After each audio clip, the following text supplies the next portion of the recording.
नमस्कार साथियों, welcome to L1 classes. आज की इस क्लास में हम लोग मोड पे चर्चा करेंगे, क्योंकि पिछली क्लास में हम लोग arithmetic mean, geometric mean, harmonic mean और उसके साथ साथ क्वार्टाइल्स, डेसाइल एंड परसेंटाइल की हम लोग चर्चा कर चुके हैं।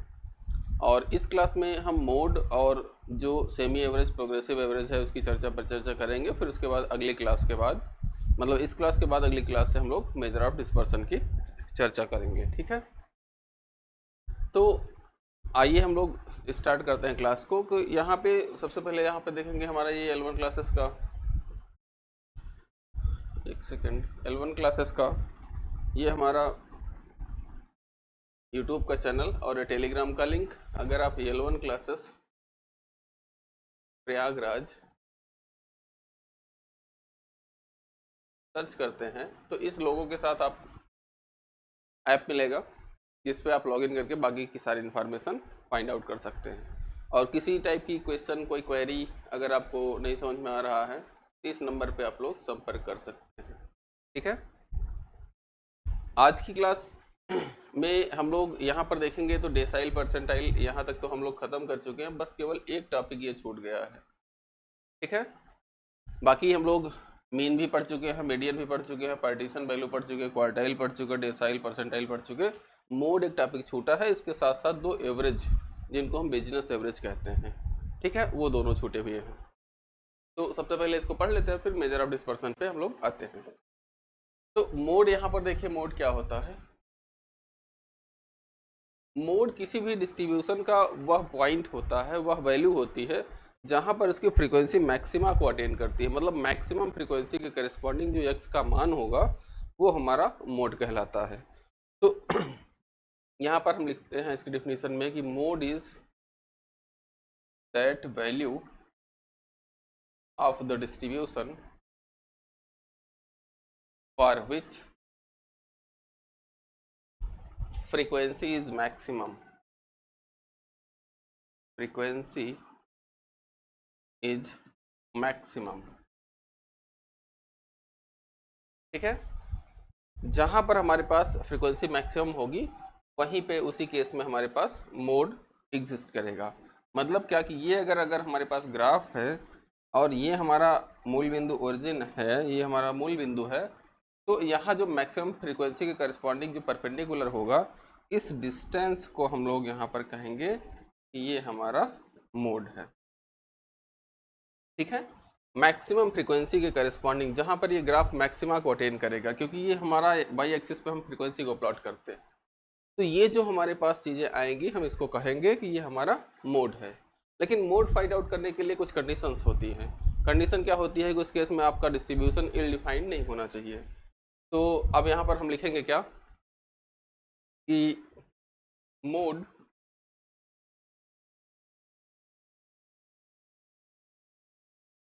To calculate mode mode of a frequency distribution, frequency distribution, ये ई है, frequency distribution, the distribution should not have any sudden jump or fall or fall ठीक है, that is if the distribution is ill defined। ill defined का मतलब होता है कि हमारे पास फ्रीक्वेंसी या कुछ डिस्ट्रीब्यूशन में इस तरीके के जंपेज आ रहे हैं। अभी बताएंगे, जब इस पर क्वेश्चन करेंगे तो हम बताएंगे किस तरीके से होना चाहिए था। इल डिफाइंड का मतलब ये होता है कि आपके पास डिस्ट्रीब्यूशन का जो ग्राफ है या जो हमारे पास फ्रीक्वेंसीज दी है उसमें कोई सडन जंप ना आए। जैसे मान लीजिए 2, 4, 8, 15, 18 इस तरीके से फ्रीक्वेंसी चल रही तो ऐसे चलती रहे। ऐसा नहीं कि 2, 4, 6 के बाद 5000, फिर 8000, फिर उसके बाद 3, 4, 8, 6 इस तरीके से आए। इस तरीके से नहीं होना चाहिए। तो if the distribution is ill defined then mode cannot be can not be calculated. ठीक है, mode can not be calculated. ठीक है, तो अब यहाँ पे इस पे एक इसका और एक पॉइंट लिख सकते हैं कि जैसे मान लीजिए कि हमारे पास जो हम लिखते हैं कि डिस्क्रीट केस हो और फ्रीक्वेंसी ना दी हो, तो उस केस में अगर हमारे पास यहाँ पर देखेंगे तो मोड के लिए एक अच्छा पॉइंट लिखा जाता है कि mode is that value of a distribution which is which occurs which occurs which occurs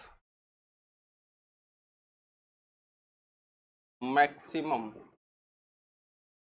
times या मोर टाइम्स। मतलब जो भी हमारे पास नंबर, जैसे मान लीजिए कि हमारे पास कुछ नंबर्स इस तरीके से लिख दिए गए और उसमें कहा जाए कि हमारा मोड क्या है, तो जो नंबर ज़्यादा बार रिपीट होगा वही हमारा मोड हो जाएगा। फ्रीक्वेंसी का भी यही मतलब होता है कि फ्रीक्वेंसी अगर किसी का 10 है तो उसमें ये होता है कि फ्रीक्वेंसी का मतलब होता है बारंबारता। फ्रीक्वेंसी किसी भी चीज़ की 10 है तो इसका मतलब क्या हो गया कि वो आइटम या वो यूनिट 10 बार रिपीट हो रही है। ठीक है, तो अब यहाँ पे एक क्वेश्चन हम लोग हल करते हैं। क्वेश्चन है find the mode of the given data. ठीक है, mode of the given data. यहाँ पर क्या है, 10, 12, 12, 18, 18, 18, 20, 30, 24, 26, 28, 35, इस तरीके से आपके पास डेटा दिया गया है। तो यहाँ पर देखेंगे जो नंबर सबसे अधिक बार रिपीट हो रहा है, जो भी नंबर सबसे अधिक बार रिपीट हो रहा है वही हमारा मोड हो जाएगा। यहाँ पर सबसे अधिक जो नंबर हमारा रिपीट हो रहा है वो 18 है, इसलिए मोड हमारा 18 हो जाएगा। ठीक है, अब इसी से रिलेटेड एक क्वेश्चन और देखते हैं कि अगर फ्रीक्वेंसी दी हो तो इस केस में हमारे पास क्या है कि find the mode of the given data. ठीक है, यहाँ पे x और f का मान दिया गया है। x क्या है, 10 है, 12 है, 13 है, 15 है, 18 है, 20 है, 24 है। ठीक है, इसके करस्पॉन्डिंग फ्रीक्वेंसी है 2 है, 4 है, 15 है, और फिर इसके बाद 11 है, 10 है, 8 है, 7 है। ये यही चीज़ यहाँ पे कह रहा है कि मोड हमारा उस केस में हम फाइंड आउट करेंगे जहाँ पर हमारा यहाँ पर फ्रीक्वेंसीज में सडन जंप और फॉल ना हो। मतलब यहाँ पर देखेंगे तो 2, 4, 15 इस तरीके से हमारा डेटा आया और इसके बाद ये डेटा धीरे धीरे पहले बढ़ा, फिर उसके बाद धीरे धीरे घटने लगा। ऐसा भी यहाँ पर हो जाए कि यहाँ पे 2, 4, फिर यहाँ पे 15,000 लिख दे, ऐसा अगर डेटा आपको दे दिया जाए तो उस केस में हम ये नहीं कहेंगे कि मैक्सिमम फ्रीक्वेंसी हमारी ये है इसलिए मोड हमारा 13 हो गया। इस केस में हमारे पास कहेंगे कि the distribution is ill defined and hence mode can not be calculated. ठीक है, तो ये चीज आपको ध्यान में रखना है कि अब हमारे पास यहाँ पर देखेंगे कि मोड हमारा क्या हो जाएगा। तो मोड हमारे पास देखेंगे मैक्सिमम फ्रीक्वेंसी 15 है, इसके करस्पॉन्डिंग एक्स का मान। तो इसके सोल्यूशन में लिखेंगे since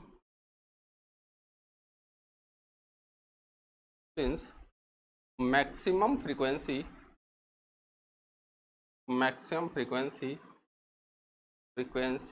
is 15, hence mode is equal to 13। ये ध्यान में रखिएगा, यक्स का मान जो होता है, वेरिएबल का जो मान होता है वही मीन मीडियन मोड होता है। ऐसा नहीं कि 15 यहाँ पर मोड लिख दीजिए। फ्रीक्वेंसी, मैक्सिमम फ्रीक्वेंसी के करस्पॉन्डिंग जो वेरिएबल का मान होता है वो हमारा मोड होता है। ठीक है, अब इसके बाद यहाँ पे एक तीसरा केस देखते हैं हम लोग कि हमारे पास जब क्लास इंटरवल दिया हो तो उस केस में हम मोड कैसे फाइंड आउट करते हैं। तो यहाँ पर लिखते हैं heading mode for grouped data.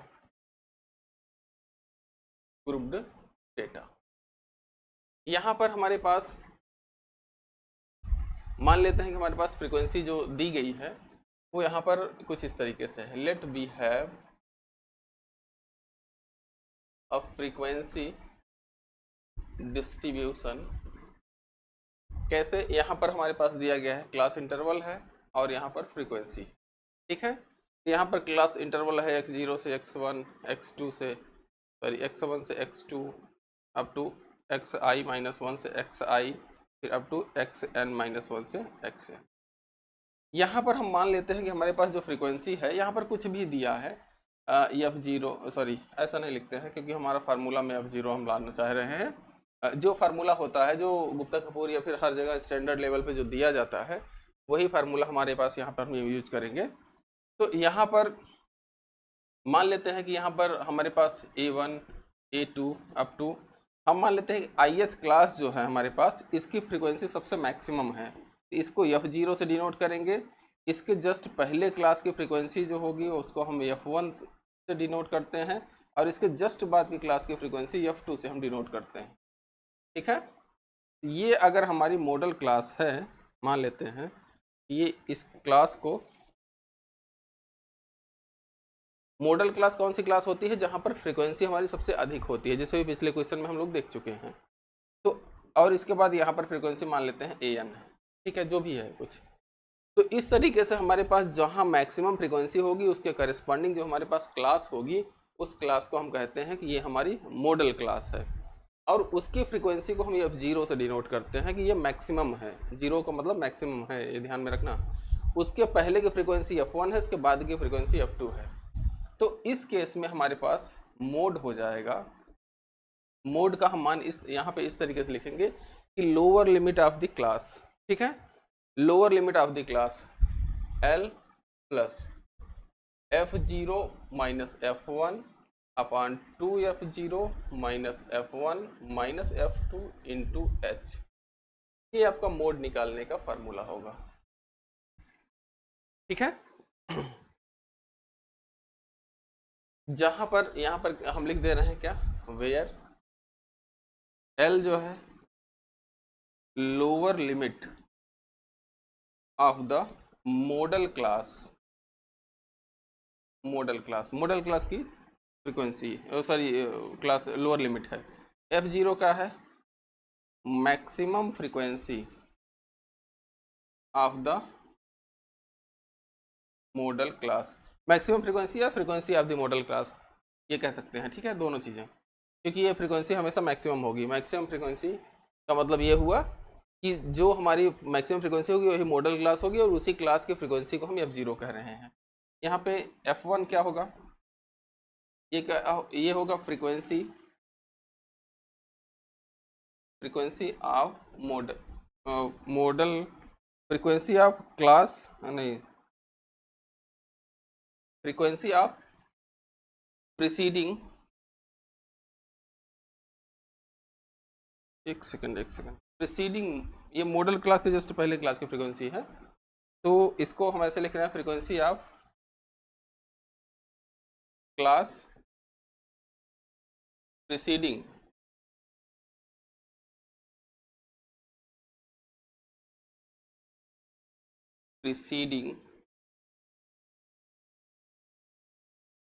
Preceding model class, यहाँ पे हम लिख दे रहे हैं,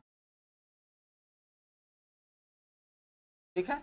आगे हम बाकी चीजें इसमें लिख दे रहे हैं कि f1, या फिर से हम f1 का मान लिख दे रहे हैं कि फ्रीक्वेंसी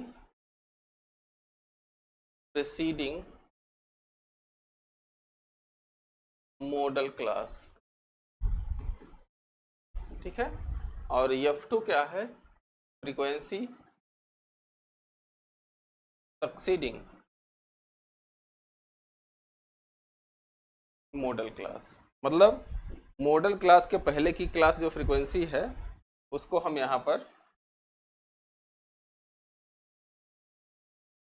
प्रीसीडिंग क्लास की फ्रीक्वेंसी कह रहे हैं। प्रीसीडिंग क्लास पहले की क्लास की फ्रीक्वेंसी है, और f2 जो है हमारे पास ये सक्सीडिंग क्लास, मतलब जस्ट बाद की क्लास फ्रीक्वेंसी है। और h क्या है यहाँ पर, h है हमारा क्लास इंटरवल, ठीक है, EH हमारा क्लास इंटरवल है। ठीक है, तो ये चीजें आपके पास आई, इस फार्मूले का हम यूज करेंगे। अब यहाँ पे इस फार्मूले में एक एक्सेप्शन होता है कि जब 2f0 minus f1 minus f2 का मान कभी कभी जीरो आ जाता है, कुछ ऐसा हमारे पास डेटा आ जाए जहां पर ये नीचे का टर्म जीरो हो जाए, तो इसका मतलब ये नहीं कि मोड हमारा इन्फिनिटी हो गया, मोड कभी भी इन्फिनिटी नहीं होता है। ठीक है, तो अब यहाँ पर बात आई कि जब ये हमारा ये केस जीरो हो जाएगा तो उस केस में हमारे पास इस फार्मूले का मान क्या आएगा। ठीक है, तो यहाँ पर हम यहाँ पे लिख रहे हैं कि नोट करके लिखिएगा आप लोग, if 2fm minus f1 minus f2 is equal to 0, then the modal formula breakdowns। ठीक है, तो इसमें फिर लिखेंगे क्या, in that case we use the formula। इस केस में हमारे पास मोड का फार्मूला क्या होता है, मोड इज इक्वल टू हो जाएगा यहाँ पर L plus f0 minus f1 अपान, ये यहाँ पर जो टर्म है इसको हम मॉड में लिख देते हैं, f0 minus f1 plus f0 minus f2 into h। ठीक है, इंटू h। ये जो हमारे पास फार्मूला यहाँ पे लिखा गया है इसी को हम कर देंगे f0 माइनस f1 और एक बार f0 माइनस f2। ठीक है, तो ये हमारा एक फार्मूला और हो जाएगा मोड को कैलकुलेट करने के लिए। और अब हमारे पास मान लीजिए कि कोई एक ऐसा केस है जहां पर हमारे पास मैक्सिमम फ्रीक्वेंसी ना एग्जिस्ट कर रही हो और ये कह दिया जाए कि हमारे पास ये मॉडल क्लास है, तो उस केस में हमारे पास मोड का जो फार्मूला होता है वो थोड़ा सा इसमें फिर से मैनिपुलेट होता है। मैनिपुलेट कैसे होता है, यहाँ पर देखेंगे कि अगर हमारे पास मैक्सिमम फ्रीक्वेंसी सपोज करिए कि नहीं एग्जिस्ट कर रही है या इक्विवेलेंस को शो कर रहा है, तो उस केस में हमारे पास L प्लस f2 अपान f1 plus f2 into H, ये हमारा फार्मूला यूज होता है मोड कैलकुलेट करने के लिए। ठीक है, f2 अपान f1 प्लस f2। ठीक है, f2 जहाँ पे सक्सीडिंग क्लास की फ्रीक्वेंसी है, f1 प्रीसीडिंग क्लास की फ्रीक्वेंसी है, h क्लास इंटरवल है और L लोअर लिमिट है। ठीक है, अब इस पे हम लोग एक क्वेश्चन देखते हैं। Question, find mode of the following data. ठीक है, यहाँ पर क्लास इंटरवल दे दी गया और ये फ्रीक्वेंसी दे दिया, 0 से 10, 10 से 20, 20 से 30, 30 से 40, 40 से 50, मान लेते हैं इतना हमारे पास दे दिया गया। अब यहाँ पे हमारे पास दे दिया गया 2, 4, 8 और 6, 5, इस तरीके से हमारे पास फ्रीक्वेंसी दे दी गई। तो अब यहाँ पर देखेंगे हमारे पास इसके सोल्यूशन में कि ये जो मैक्सिमम फ्रीक्वेंसी के करस्पॉन्डिंग जो क्लास होती है, इसी क्लास को हम कहते हैं कि ये हमारी मॉडल क्लास है। ठीक है, यही हमारी मॉडल क्लास है। तो अब यहाँ पर ये जो टर्म लिखा गया है इसको हम कहेंगे ये हमारा f0 है, ये हमारा f1 है और ये हमारा f2। ठीक है, तो अब यहाँ पे मोड क्या हो जाएगा फिर बताइए, मोड इज इक्वल टू, सबसे पहले हाँ मोड निकालने से पहले एक ये मान हम कैलकुलेट करते हैं, 2f0 minus f1 minus f2। पहले इसको चेक करते हैं ये जीरो है या नहीं, तो 2 इंटू 8 माइनस 4 माइनस 6, तो 8 दूना 16 और 6 4 10, ये हो जाएगा 6, ये जीरो नहीं है। तो अब इस केस में हमारा मोड यही फार्मूला यूज होगा, क्या था, L plus f0 minus f1 अपान 2f0 minus f1 minus f2 into h। ठीक है, L0 का मान क्या, सॉरी L का मान क्या है 20, lower limit of the class, f0 8 -4 अपान ये मान हमने कैलकुलेट किया था और ये 10 है। ठीक है, ये हो जाएगा 20 प्लस ये हो जाएगा 40/6, ये हो जाएगा 20 प्लस 6.66। ठीक है, और ये क्या हो जाएगा 26.66 आपका मान आंसर हो जाएगा, मोड का मान हो जाएगा। ठीक है, ये इस तरीके से हम लोग कैलकुलेशन करते हैं।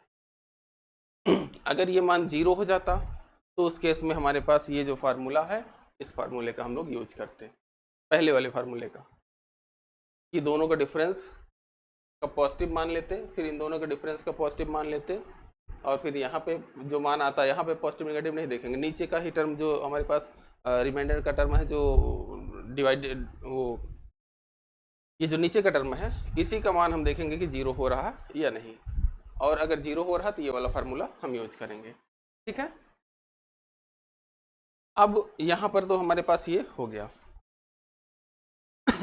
अब एक बात आती है कि मोड को हम कैसे कैलकुलेट करते हैं।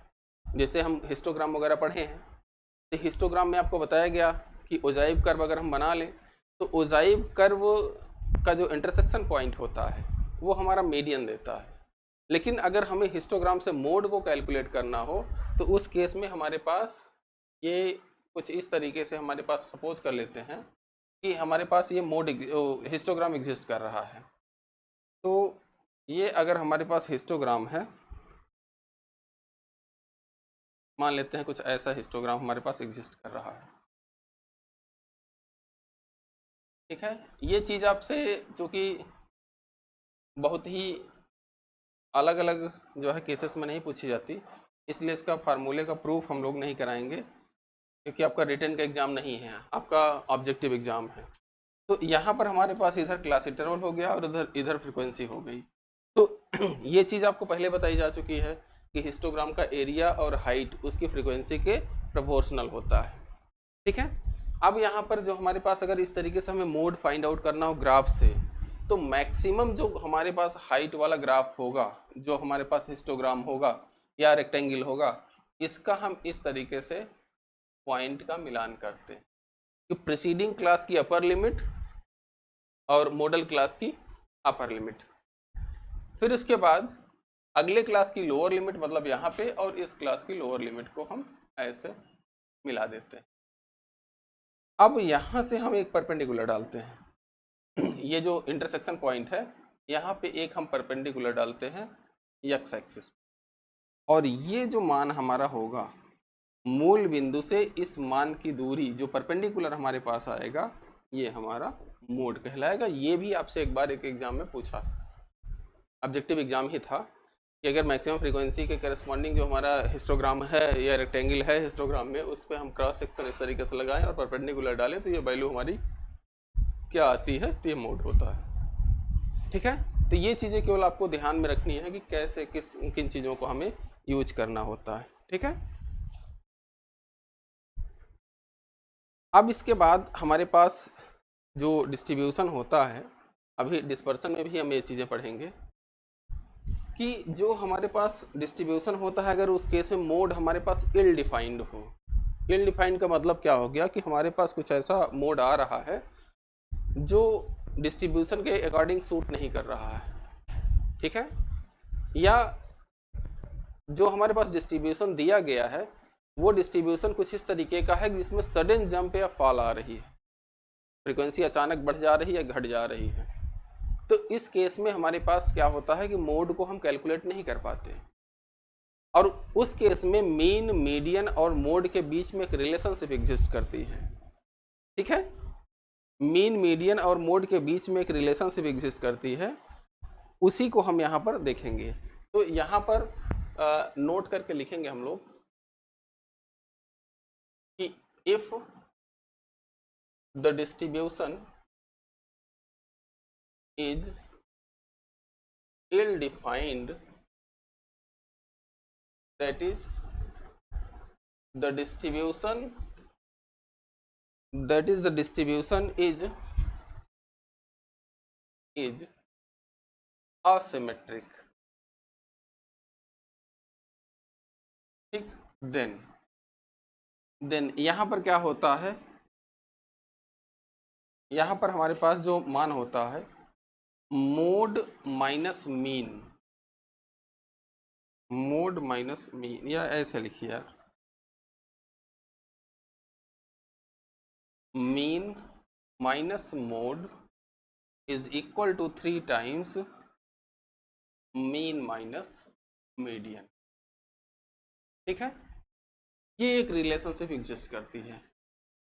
इसी को कभी कभी आपके एग्जाम में उल्टा भी लिख दिया जाता है, mode minus mean is equal to 3 times median minus mean. ठीक है, अब यही चीज हम अगर यहाँ पे हम मोड का मान फाइंड आउट करें, तो यहाँ से अगर हम मोड का मान फाइंड आउट करना चाहें तो ये क्या हो जाएगा, 3 times median minus 2 times mean. ये एक रिलेशनशिप बहुत इंपॉर्टेंट होती है और ये आपसे एग्जाम में 2-3 बार पूछी गई है। ये रिलेशनशिप उस केस के लिए होती है जब हमारा डिस्ट्रीब्यूशन इल डिफाइंड हो या हमारा डिस्ट्रीब्यूशन असिमेट्रिक हो, मतलब उसमें कुछ पैटर्न एग्जिस्ट ना कर रहा हो, अचानक ऊपर नीचे इस तरीके से। शेयर मार्केट का जैसे फ्लक्चुएशन आप लोग देखे होंगे, तो फ्लक्चुएशन इतना तेजी से हो रहा है कि उसमें कुछ डिसाइड नहीं हो रहा कि ग्राफ बढ़ रहा है या घट रहा है। ठीक है, तो जब उस तरीके का डिस्ट्रीब्यूशन हो तो इस केस में हमारे पास ये रिलेशनशिप एग्जिस्ट करती है। ठीक है, तो ये नोट में पहला नंबर हुआ। दूसरा नंबर अगर हमारे पास यहाँ पे हम देखें तो अगर हमारे पास, हालांकि ये अभी जब हम स्क्यूनेस और कुर्टोसिस का जब चैप्टर पढ़ेंगे अगला मेजर ऑफ डिस्पर्सन वाला, उसमें फिर से आएगा ये। अगर हमारे पास if the distribution is positively skewed,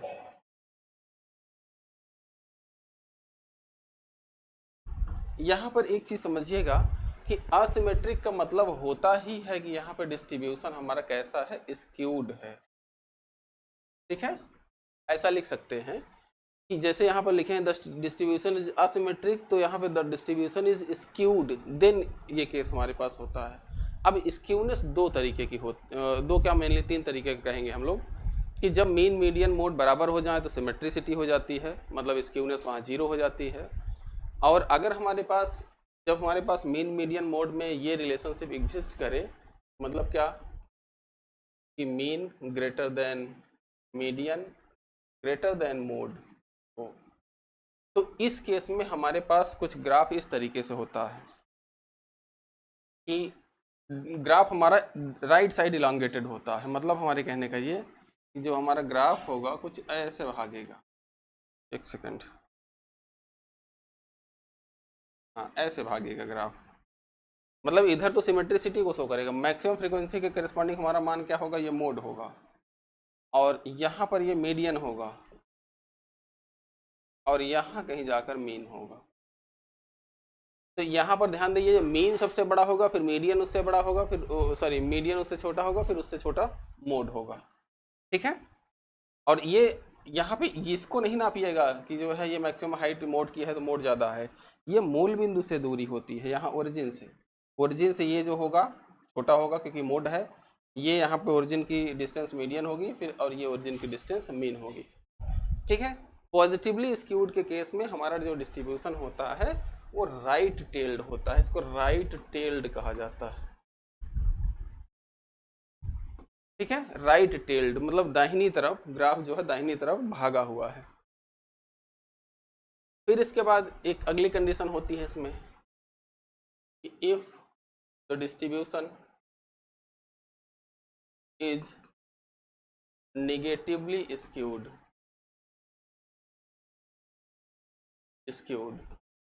then इस केस में क्या होगा, मीन लेस देन होगा मीडियन और लेस देन होगा मोड। ठीक है, और इस केस में हमारा डिस्ट्रीब्यूशन जो होगा वो राइट साइड में भागा होगा ज़्यादा। ठीक है, सॉरी लेफ्ट साइड में ज़्यादा भागा हुआ होगा, ये हमारा क्या हो जाएगा, मोड। यहाँ पर हमारा कहीं होगा मीन सॉरी मीडियन, और फिर यहाँ पर हमारा कहीं होगा मीन। ठीक है, और इस केस में हमारा डिस्ट्रीब्यूशन क्या होगा, लेफ्ट टेल्ड होता है। लेफ्ट टेल्ड का मतलब TAILE, एक सेकेंड, TAILD, लेफ्ट टेल्ड होता है।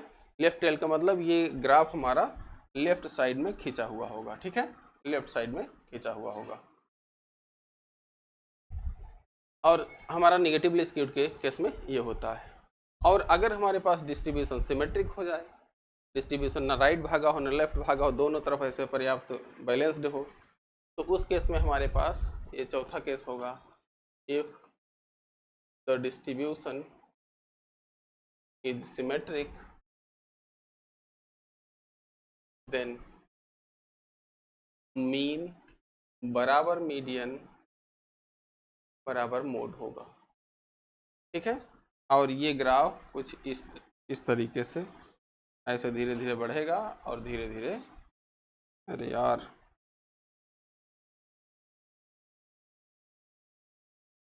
ठीक है, मान लीजिए आप लोग ये हमारा ग्राफ है मोड का, और यहीं पर हमारा मीन होगा और यहीं हमारा मीडियन होगा, ठीक है। मीन मीडियन मोड तीनों बराबर होंगे सिमेट्रिसिटी केस में। इस पॉइंट से ग्राफ इधर और इधर लगभग सेम होता है, ठीक है, एग्जैक्ट सेम नहीं कह सकते, लगभग सेम होगा, ठीक है। अब इसके बाद एक arithmetic mean, geometric mean, harmonic mean में कुछ जो रिलेशनशिप एग्जिस्ट करती है, मतलब इसको भी नोट में ही या रिमार्क में ही लिखेंगे हम लोग, रिमार्क इसका नया लिख रहे हैं।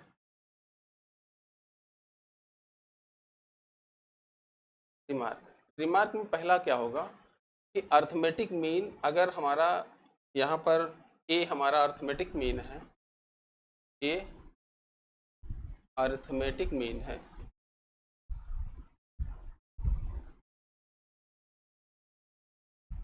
जी हमारा ज्योमेट्रिक मीन है, और एच हमारा हार्मोनिक मीन है,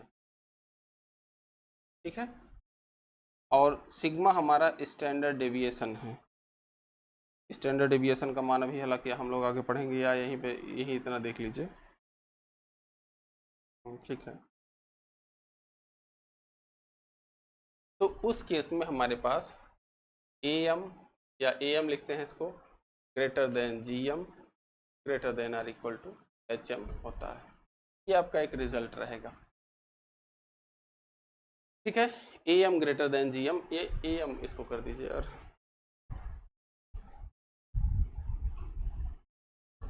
AM GM और HM, ठीक है।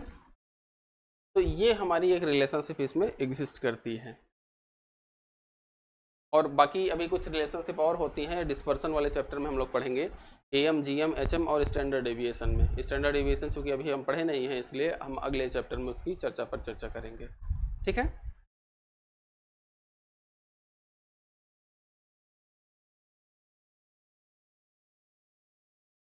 हो गया। अब ये बात होती है, जैसे एक ये हो गया रिमार्क। अब यहाँ पे दूसरा रिमार्क हमारे पास होगा कि जैसे हमारे पास कुछ डिस्ट्रीब्यूशन होते हैं, जब हमारे पास जो मतलब ये डिस्ट्रीब्यूशन होता है, इसका यूज क्या होता है। तो एक तरीके से इसको यहाँ पर आइडियल साइज वगैरह अगर हमें कहीं फाइंड करना हो, इसका लिख सकते हैं कि it is used to find ideal size. Ideal size का मतलब होता है ये कि जैसे आप लोग यहाँ पर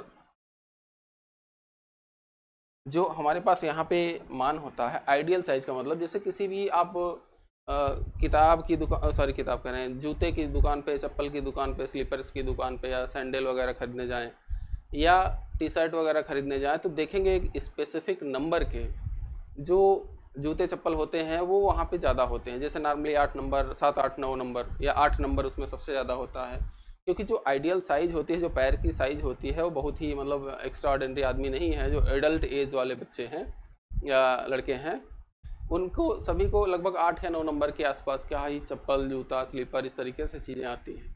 तो इसलिए जब भी आप कहीं भी बिजनेस करेंगे तो आइडियल साइज आपके लिए बहुत मैटर करेगी कि हमारा बिजनेस, अब पता लगा कि आप जूते चप्पल का बिजनेस खोले हैं और एडल्ट की दुकान है और रखे हैं 3 नंबर 4 नंबर 5 नंबर वाले बच्चों के, तो उस केस में या 15 नंबर का इतना बड़ा जूता रख लीजिए, कौन खरीदेगा उसको? कोई नहीं। तो इसलिए आइडियल साइज मतलब मैक्सिमम फ्रीक्वेंसी, मैक्सिमम लोग की इन चीज़ों को खरीदने की कोशिश कर रहे हैं, तो उन चीज़ों को मतलब अगर उन चीज़ों में आप लोग जाते हैं तो मतलब वहाँ पे बिजनेस के जो प्रोबेबिलिटी है, बिजनेस के जो चांसेस हैं वो वहाँ पे सक्सेसफुल होने की संभावना बढ़ जाती है। ठीक है, तो ये यूज होता है हमारा मोड का। अब इसके बाद यहाँ पर हमारे पास जो एक अगला होता है पॉइंट कि इसका जो कैलकुलेशन है, मतलब मोड का जो हमारे पास कैलकुलेशन है, ये सभी ऑब्जर्वेशन पे बेस्ड नहीं होता। ये सारी चीज़ें तो अफेक्टेड बाय एक्सट्रीम वैल्यू और not affected by extreme value, ये सारी चीज़ें बहुत मैटर नहीं करती, क्योंकि मोड का कैलकुलेशन ही देख लीजिए तो उसमें सारी वैल्यूज़ का मतलब जो हमारे पास यहाँ पर अभी क्वेश्चन हम कराए हैं, आप इन क्वेश्चंस को ही देखकर ये सारी वैल्यूज़ बता सकते हैं। यहाँ पर ये वाला क्वेश्चन देखिए, इसमें अगर यहाँ पे x का मान 10,000 होता, यहाँ फ्रीक्वेंसी वही हो, कोई दिक्कत नहीं है। फ्रीक्वेंसी में कहा जाता है कि सडन जंप या फॉल ना हो। वेरिएबल में सडन जंप या फॉल हो जाएगा तो उस केस में बहुत मैटर नहीं करता, अफेक्टेड ये अफेक्ट नहीं होता। मान लीजिए यहाँ पे 5,000 लिखा होता, अब मैक्सिमम फ्रीक्वेंसी 15 होती, तब भी हमारा मोड 13 ही होता, क्योंकि हमें मैक्सिमम फ्रीक्वेंसी के करस्पॉन्डिंग हमें वेरिएबल का मान देखना होता है। ठीक है, तो डिपेंड्स अपॉन ऑल ऑब्जर्वेशन से ये भी नहीं होता, क्योंकि सारे ऑब्जर्वेशंस को हम यहाँ पे नहीं काउंट करते हैं, केवल कुछ ही ऑब्जर्वेशंस को काउंट करते हैं जो मैक्सिमम फ्रीक्वेंसी के करस्पॉन्डिंग होते हैं। ठीक है, तो ये आपका रहा मोड से रिलेटेड सारी चीज़ें। अब हम लोग आते हैं कि जो हमारा मूविंग एवरेज या बिजनेस एवरेज जिनको हम चर्चा किए थे, हालांकि मूविंग एवरेज जो हम पढ़ने जा रहे हैं अभी, इसमें मूविंग एवरेज में हम क्या करते हैं कि जो टाइम सीरीज डेटा होता है उसमें हम इनका ज़्यादा यूज करते हैं। टाइम सीरीज एनालिसिस जब पढ़ेंगे तो वहाँ पे भी हम पढ़ेंगे इनको, लेकिन इससे पहले हम आपको यहाँ पे मूविंग एवरेज एक बार बता देते हैं। सबसे पहले तो हमारे पास मूविंग एवरेज बता देते हैं। ठीक है, अब तक हम क्या पढ़ चुके हैं कि arithmetic mean, geometric mean, harmonic mean, इनको मैथमेटिकल एवरेज कहा जाता है तीनों को, तो तीनों को हम पढ़ चुके हैं। फिर मीडियन, मोड और पार्टीशन वैल्यूज पढ़े, इनको पोजिशनल एवरेज कहा जाता है। और जो अब हम पढ़ने जा रहे हैं ये बिजनेस एवरेज है और इनका ज़्यादातर यूज बिजनेस में ही होता है। ठीक है, तो यहाँ पर इनको हम कहेंगे कि ये हमारे बिजनेस एवरेज हैं। अब मूविंग एवरेज में क्या है कि हम लोग मूव करते हुए एवरेज निकालते हैं। कैसे कि जैसे हमारे पास मतलब एक एवरेज निकाल लिए तो फिर उसमें एक आध ऑब्जर्वेशन, 2 ऑब्जर्वेशन जिस तरीके से कहा रहेगा उतना ऑब्जर्वेशन छोड़ देंगे, फिर उतने ऑब्जर्वेशन आगे के इंक्लूड कर लेंगे। तो इसी तरीके से हम लोग आगे बढ़ते चले जाएंगे, कुछ ऑब्जर्वेशन को छोड़ेंगे फिर आगे बढ़ जाएंगे, फिर एक ऑब्जर्वेशन छोड़ेंगे फिर आगे बढ़ जाएंगे, एक ऑब्जर्वेशन, फिर एक ऑब्जर्वेशन छोड़ेंगे फिर आगे बढ़ जाएंगे, एक ऑब्जर्वेशन, इस तरीके से चलते हुए हम लोग मूव करते हुए एवरेज निकालते हैं, इसलिए इसको हम लोग मूविंग एवरेज कहते हैं। ठीक है, तो इसमें लिखते हैं कि in this type of average, in this type of average we calculate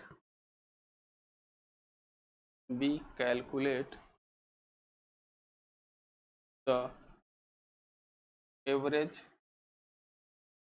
by moving or shifting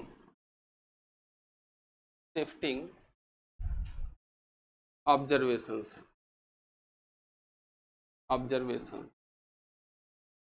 to forward side, मतलब आगे की ओर हम बढ़ते हुए इसका एवरेज निकालते हैं। फॉर एग्जाम्पल के तौर पे अगर हम देखना चाहें तो let A B C D and E be 5 observations,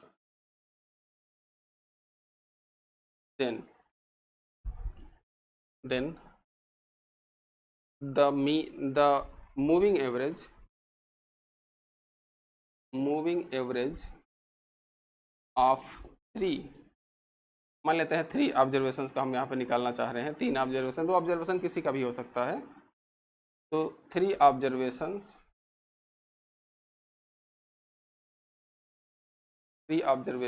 are, इसमें क्या निकालेंगे, सबसे पहले a plus B plus C upon 3, ये पहला एवरेज हो गया।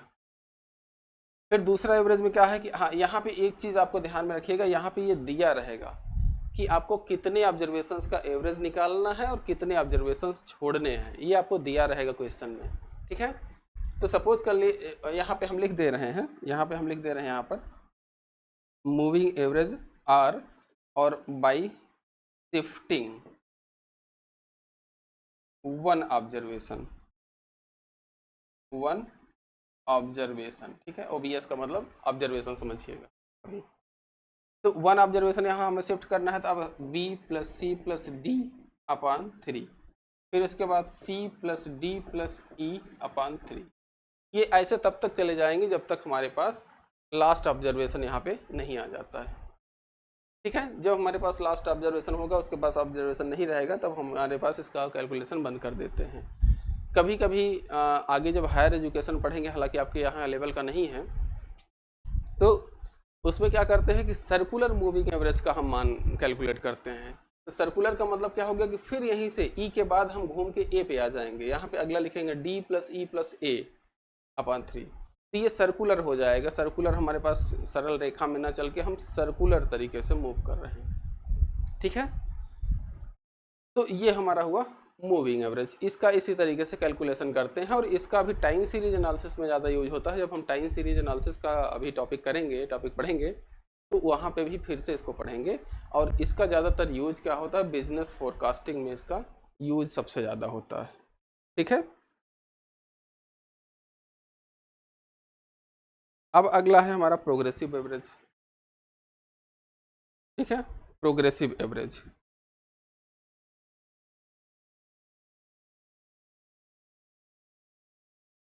ठीक है।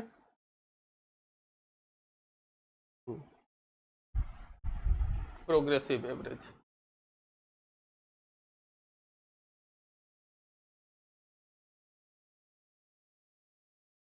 प्रोग्रेसिव एवरेज में हम लोग क्या करते हैं कि इसमें हम लोग प्रोग्रेस करते जाते हैं। प्रोग्रेस का मतलब क्या है कि यहाँ पर ऑब्जर्वेशंस को हम छोड़ते नहीं हैं, यहाँ पर हम एक एक ऑब्जर्वेशंस को बढ़ाते हुए चले जाते हैं, ठीक है। तो इसमें लिखेंगे क्या कि इन दिस एवरेज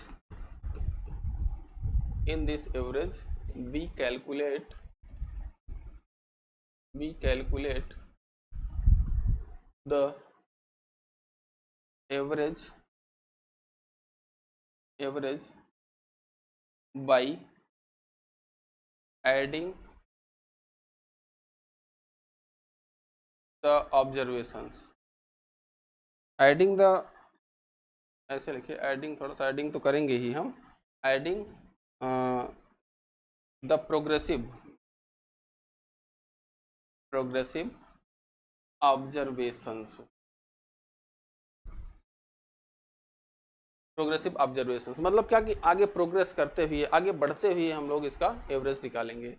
तो फॉर एग्जांपल, यही हम एग्जांपल ले लेते हैं जो भी हम यहाँ पे लिखे थे कि let A B C D and E are 5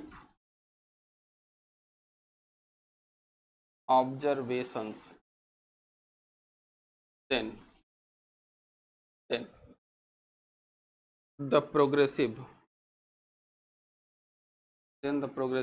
average R, ये क्या हो जाएगा, ये पहले यहाँ पे 2 का निकालेंगे, a प्लस बी अपॉन 2, फिर a plus B plus C upon 3, फिर a plus B plus C plus D upon 4, फिर a plus B plus C plus D plus E upon 5। इस तरीके से जब हम कैलकुलेशन करें तो इनको हम कहेंगे कि ये हमारा प्रोग्रेसिव एवरेज है, ठीक है। प्रोग्रेसिव एवरेज, इसका सबसे ज़्यादा बिजनेस इंस्टीट्यूशन सबसे ज़्यादा इसका यूज करते हैं। कारण ये है कि जैसे मान लीजिए कि ये किसी एक साल का, मान लीजिए ए किसी एक साल की सेल है आपकी, फिर अगले साल बी हुआ तो एवरेज निकाल लिया, फिर उसके अगले 3 साल का एवरेज निकाल लिया, फिर 4 साल का एवरेज निकाल लिया, 5 साल का एवरेज निकाल लिया। तो इससे आपको पता चलता है कि जब हमने बिजनेस स्टार्ट किया था तो वहाँ से हमारा एवरेज जो प्रॉफिट है, लॉस है या टर्नओवर है, जो भी हमारे पास है वो बढ़ रहा है या घट रहा है। ठीक है, तो उसी के हिसाब से फिर आदमी अपना जो उसमें पॉलिसीज़ है वो चेंज करता है और उन पॉलिसीज़ के माध्यम से आगे के निर्णय लेता है। ठीक है, तो ये हुआ आपका प्रोग्रेसिव एवरेज।